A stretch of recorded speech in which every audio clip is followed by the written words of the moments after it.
Okay, so maybe you don't hate your junk journal, but maybe you don't love it either. Stick with me. We're going to turn the camera around. We're going to point it down at the work table, and we're going to work on this project here from 2020. Hello, and it's Amy. Welcome to my channel, and thank you to returning viewers. So what I had there in front of us was two journals. One I'm pretty happy with. It doesn't really have anything or too much that I would change about it, and is maybe a little bit less interesting for this project. When I flip through it, the cover is kind of flat and maybe a little boring, and there's a couple pages in there where the collage isn't my style. It's a little more busier or grungy than I prefer now. So there's a few things in here that I would change, but not an awful lot. So I'm going to end up setting this one aside, and we're going to grab the one with the green cover and use that one. That's going to be our example of a project that I just don't love that I'm going to fix. So to the point of mistake, what's the mistake? Well, I'm going to ask you to wait till the end, so hopefully you'll watch all the way to the end. There aren't really any mistakes in junk journaling. You do what you like. One of the things that can really help that is watching YouTube channels and looking at flip-through videos and trying to decide what's your style and what you like. That will really help you before you get started to make things that you'll end up liking when you're done. Since this is the first hardcover journal I had ever made, my style wasn't very established, and I had a lot of mass make things I didn't know what to do with. I tried to stuff all of them in here. Point is that this journal doesn't really make me feel good. It doesn't make me feel happy. And when I make a journal and I'm all done, I want it to give me the same feelings that looking at other people's journals that I enjoy give me.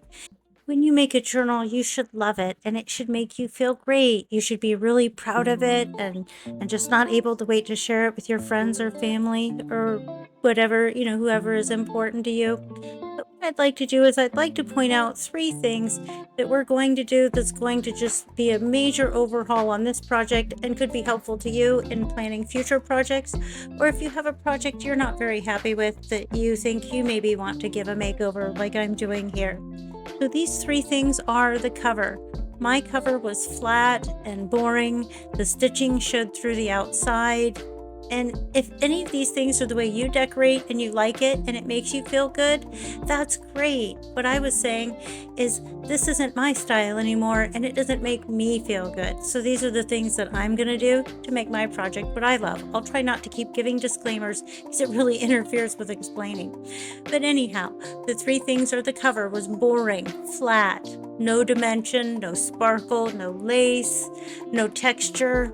And then the other thing that made me, is the reason why I think I don't like it, or I'm sure I didn't like this project, was that it didn't have a cohesive theme. It was just a botanical theme, but within that, I strayed. There was spring, there was summer, there was fall, there was a little bit of everything in there, and it just didn't tie together. I'm not sure if it was the lack of a strong theme, or if it was the fact that it didn't have a good color palette. But here I have a pre-made cover that's just been started. It's not completely finished that I'm showing you. That's what we're going to use. This is our new theme, and we're going to use a cohesive, dark, grungy, Halloween themed color palette. By picking a strong theme here, it's going to lead our color palette into Halloween colors, and that makes those decisions easy. I've cut a scrap of fabric that I'm going to use to reinforce the spine. That's something else about the cover on this project that I didn't like. I could see the masking tape where I had assembled it together, and I knew it wouldn't be strong or sturdy. Here I am pointing out where you can see the masking tape, and you knew that I think it feels a little bit floppy. I've got a signature I've broken into 2 halves so you can see. I prefer mine with the corners rounded and inked with the black ink. If you prefer the one on the left better, do it your way. Again, this is about making a project that you will love, not necessarily copying me. Of course, if you love the way I do it, well then, copy my style, right? Maybe my style and your style are the same. So I get out some black cardstock paper and join 2 12 by 12 sheets together. I use some Tombow double-sided adhesive here. Normally I use wet glue. I was trying to keep this clean for filming. There I am, lining them up together, and You want the seam where the papers are joined together to line up with the middle of the spine, and to help guide me to do that is I'm just roughly folding the paper here so I can, again, to help me center the book onto the paper later. Okay, so I've attached some double-sided adhesive and I'm placing the cover down where I had marked on the paper. Now I'm burnishing everything down as best as I can. I prefer using double-sided tape for this stage so that I can move and bend everything immediately and not have to wait for the glue to dry. I did hold it up to the camera there to show you where I'm cutting off the corners. You want to leave a gap between the edge of your chipboard and the where you cut the corner out. You do want to save your corners just in case you cut that a little close. You can go ahead. I think I've got out my signature sheets here. I decided before I finish wrapping that, since it's been pre-punched already, I'm going to line up my signature and use the existing cover to line these up. I also could have used the pre-punched signature pages I pulled out. Didn't think of that till just now. And then here's ones where I hadn't cut the corner or inked them up yet. And I punched those also. And I finished wrapping this. Adding some double-sided tape so that I can wrap this up. If you wrap opposite sides together, then it looks neater than if you do them in a random or, say, clockwise order. I did the long sides first. I'm trying to work it into the seam there. It's not too crucial here on the spine. I plan on adding some fabric to the cover. I think I showed you a second ago. I didn't edit that out, right? That will reinforce the spine, it will add texture, it will add dimension, and it will make the cover look prettier. If I had waited to add the fabric to the spine until after I had sewed in the signatures, I could have also covered up the stitching as well. So there's a tip there. I thought of that after I glued the fabric on and had it all cinched down under the cover. So I had a little tip coming up later here where you can see how I allowed for that oversight earlier. So here I am, just burnishing everything down really good, trying to work the cover as slowly as possible. I do still end up splitting it, so I show you here in a second where the cover got split. First I show you the temporary cover, make sure it fits. I kind of dry fit that on there. And the inside center of the spine, that needs covering before I sew anything in. So I've cut a piece that's 1 inch wider on either side, or 2 inches wider than the spine piece there, and I'm using double-sided tape to adhere that over the spine. This is going to give this a clean, neat finish when it's all done. I'm not done burnishing it down or working in the seams. I'm just holding up my piece there to show you how nice it will look when we're done. That other cover is almost all gone. We can hardly see it at all. When we're done here, this new cover will be so cute and so adorable that I will love this journal, even if I do nothing else to the inside of it. So I plan to do a series of videos where I share the different projects that I do on the inside. So follow me and you'll get to watch that too. Maybe here is where I end up breaking the paper. Breaking the paper is when it splits from bending it too far, or if you just bent it too fast. It's not a big problem here. I show you how to recover from that right after I show you how it's been split. There it is.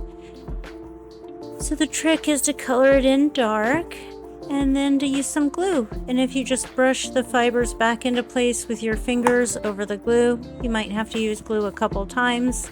Another nice thing about this project, as I already showed you, I'm going to be covering the spine with fabric, so you won't be able to see that. You can see I'm already preparing the surface by adding a lot of glue. I add Art Glitter brand glue is my preferred glue, but you use the adhesive or glue that you prefer. You could also use Mod Podge or matte gel medium. There's several different things that would work. I really like how the black fabric looks so different, that texture, and it adds a different, deeper, richer shade of black. If you don't want your stitching to show though, you will want to wait to do this until after you sew it in. There we go. I like the frayed edge, and it doesn't bother me that I ripped and cut that fabric crooked. So I'm taking my pre-made cover and I'm gluing that down onto the surface. This is a great idea for you if you feel nervous or intimidated about the idea of making a cover on your journal, is make it separately. I made this on a piece of scrap board off to the side. I actually made a couple covers and then picked each one for the project I wanted that cover for. Or, of course, if I was just starting out or I didn't like the cover, I could always just rip everything off and start over before gluing it to the cover of my journal. I'm using a paperweight to help weight that down, and a glass vase as well to hold that down while the glue's drying. I thought maybe that coaster would help spread the weight over a larger surface area, because the base of that vase is pretty tiny, even though it's wide in the middle. And while that is adhering, I'm adding glue to the piece that's going to decorate the back cover. This is really coming along. When it's all done, it's going to be so cute. Just going to be irresistible. I know, because I've seen it. I hope you stay to the end, not just for the mistake, to find out what the mistake is that I was talking about in the title, but also to see the finished pictures. My phone had to go charge at one point, and there was quite a bit of fine detail finishing work done with my phone on the charger. So if you want to see how it came out, either scroll all the way to the end, but please don't do that. That'll ruin my ratings. Or, watch all the way to the end to get the tip and see the finished photos. So that looks pretty nice. The inside of the spine's been covered with black, and I have little windows there where you can see it peeking through. But once I glue down the inside of the cover, you won't see that at all. It will be covered perfectly.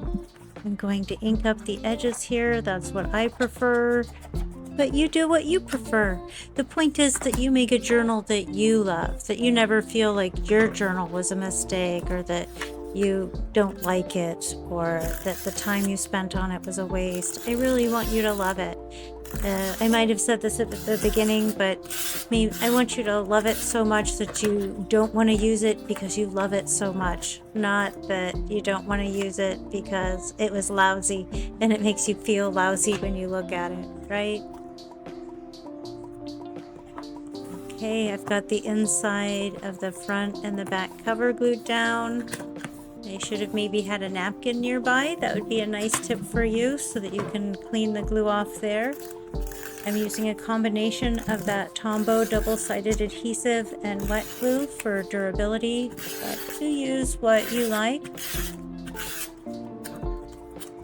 I thought this would be just a little bit cleaner than for the video than how I would normally work. I probably wouldn't use that Tombow at all.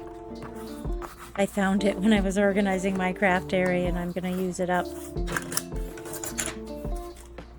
There we go. The outside of the cover is all done, and even though I haven't finished adding embellishment and more decoration to the cover, my goal is my new way of doing this is I don't stop until I love it. So I'm repuncturing the hole in the cover using the signature that I had punched as a guide. And next here, I'll be sewing the signature in for you. I don't know, there are other videos on how to sew in signatures. I have it sped up pretty quickly here. It's a bit more of watch how I do it and less of a how to do it. And here I am with my waxed linen thread and my giant needle with a huge eye. The nice thing about the bookbinding needles is I don't need to be able to see well to thread the eye of that needle. And that was the best investment I made as a beginning junk journal maker, was this little bookbinding kit. I am on my 4th or 5th order of waxed linen thread, but I'm using all of the other tools that came in that kit since I started 5 years ago. Okay, so I got off to a rough start. I pulled the thread all the way through and then went and got my washi tape so I could tape the tail of the thread down before I start stitching this together. I went out through the center of the signature, out through the center of the cover, back in through the top hole of the cover, in through the top hole of the signature. I was being pretty rough right here and pulled it really hard, pulled the thread a little bit loose. So I probably should have stopped and put a knot in the end of that thread to help it hold under the washi tape. I decided just not to be so rough. So then the needle goes from the top hole all the way down to the bottom hole to go out the bottom hole of the signature, out the bottom hole of the cover, and then back in through the center hole of the signature. Poke that through. I use the weight of pushing it down on the desk to force the needle through, and then poke that into the middle. Since there's the starting tail and the ending tail, I put each one of those on either side of the thread that carries from the top to the bottom, and then pull that really taut. Before I tie that, I check to make sure that it's both upright and that there's no loop of thread hiding somewhere.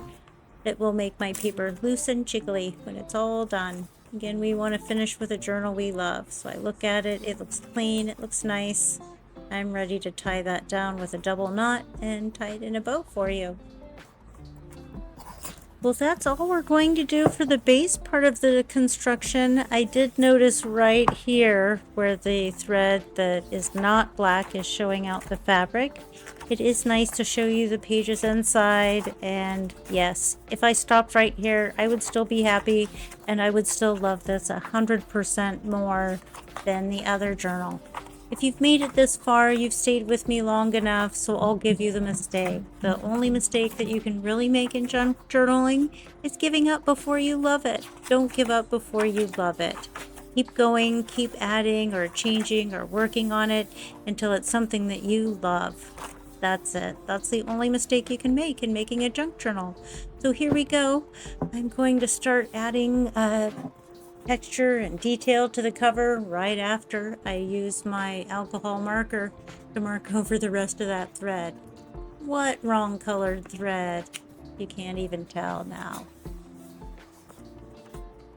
Okay. I look at it again, I get out some Surrey silk ribbon, and off camera I went ahead and used my crocodile to punch a hole and put an eyelet in it. That's really a nice touch if you have that. If you don't have it, once you get the ribbon and everything in there, you can't see the eyelet very much anyways. So you use what you have, and again, do what you like. If you like my style, feel free to use the tips I'm giving you for how I do it, or maybe watch other people's videos and see how they do it and use them as inspiration. Watching YouTube's videos is the best. So I've attached my closure. That really adds a nice look. The recrinkled black ribbon, it adds more texture, more interest. The original journal, I don't know if you recall, did not have a closure. So this is leveling it up again. We're going to add a bulb pin with a charm. One of them is a tiny little enameled kitty cat that is so cute. And then an oval silver colored charm that is embossed with the word handmade. The next thing we're going to do to add dimension and interest to this cover is add some layered ribbon. I have some grove grain ribbon that came in one of my monthly card club kits from Graphic 45, and I had predetermined or already decided that, or maybe not, that some black lace over the top of that was gonna look good. Yeah, hold on. Oh, there we go. And then on top of that black lace, I find a little scrap of some silver trim that really gives me trouble trying to get that to glue down. It's kind of bouncy. If I had another kind of glue, that might have been good. Matte gel medium might have worked. I was determined just to use the glue. I opened the book up so I could lay it flat, and I didn't wait for the glue to dry. A good tip would be not to do as I'm doing here, but do as I suggest, which would be to wait and let all of those things dry before you start fussing with the cover. But I had some embroidered trim that was narrow that I put up at the top, and I used some double-sided tape and some wet glue at the bottom, and I'm applying satin ribbon in a V shape here, which creates a really nice effect. It adds texture, it adds shine, more black color, and a slightly different shade of black. It's a favorite trick of mine. I like to call it a ribbon ruffle. Here it is, the pictures of the finished project. Again, if you did fast forward to the end, the only mistake you can make on your junk journal is quitting before you love it. I love this one. I'm glad I didn't quit before I did. I hope you enjoyed my video. Please like, subscribe, and share with anyone else you think might enjoy the content. Thank you so much for watching and have a great day.